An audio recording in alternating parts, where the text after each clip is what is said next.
I think this is the first race of any kind that I've looked at where they're racing with Mustangs and Fords. As an American, what's up? It's Kinda back here again for another video. Today we're going to be checking out why you should watch the Bathurst 1000.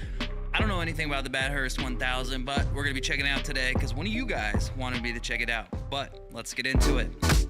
Throw down a list of the great races and you'll Alright, no we go. doubt get the likes of the Indy 500 and 24 Hour of Le Mans. But the one race that I look forward to is one that takes place on a hill in the middle of the worst state in Australia. Look, I'm sorry New South Wales, but you have this, and this. But getting back on track here, the race in question is the Bogan Festival that is the Bathurst 1000 and will serve as the final round of this year's Supercars Championship. Now I'm sure some of you will be wondering how this could compare with the likes of the Indy 500, Daytona 500 or the 24 Hour Le Mans. Well, sit down if you aren't already, and let me give you the skinny. I just want to say real quick, I love the like semi-street races. I like them more than the professional like Talladega and Indy type races. So it's Bathurst or Bathurst? I think it's Bathurst. In 1960, the Light Car Club of Australia organised a race called the Armstrong 500, which was being held at the Phillip Island Grand Prix circuit over 500 miles with standard production cars. It was divided into classes based on engine capacity, or price, or the customer's hair colour, but by 1962, the track surface was falling apart like Joe soured in a heatwave, and thus the race needed a new home, and they found it at the Mount Panorama circuit in Bathurst, New South Wales. The 3.9 mile circuit hosted its first event in 1963.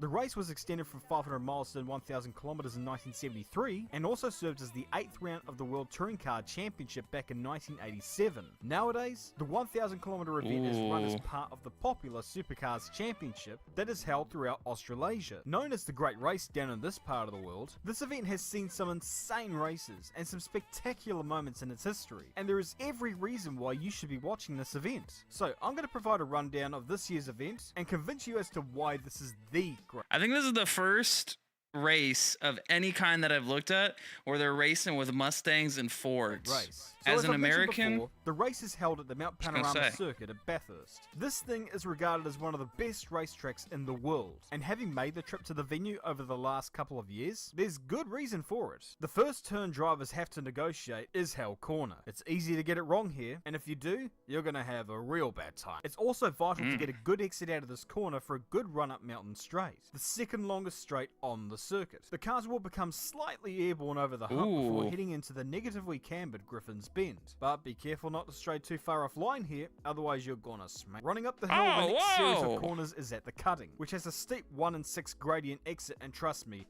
it's a bastard to walk up. But with the cars, it's even more precarious, as any wrong footing will lead to big problems. Oh yeah, that incident? Well, to explain what happened here, I've drafted in an Aussie to give you the lowdown.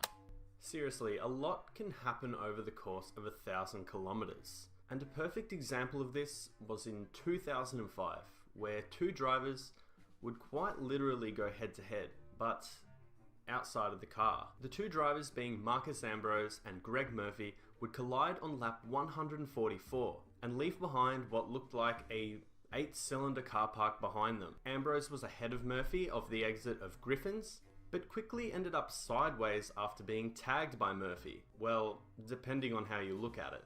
Ambrose's car would then mount the barrier and almost look like it was going to fall over the other side into the bushland. After the two cars came to a stop, Murphy stood in front of his car as Ambrose got out and made his charge towards him, taking off his helmet, then his balaclava, and of course, his gloves. The two drivers... I just want to say one more thing. I love a good fight in racing. I don't know what it is. Anything sports related where they have a fight where they're breaking the rules. Had some friendly words, pointed fingers, and yelled at each other like two blokes having a disagreement at the pub. The legend of this moment will always be in my memory.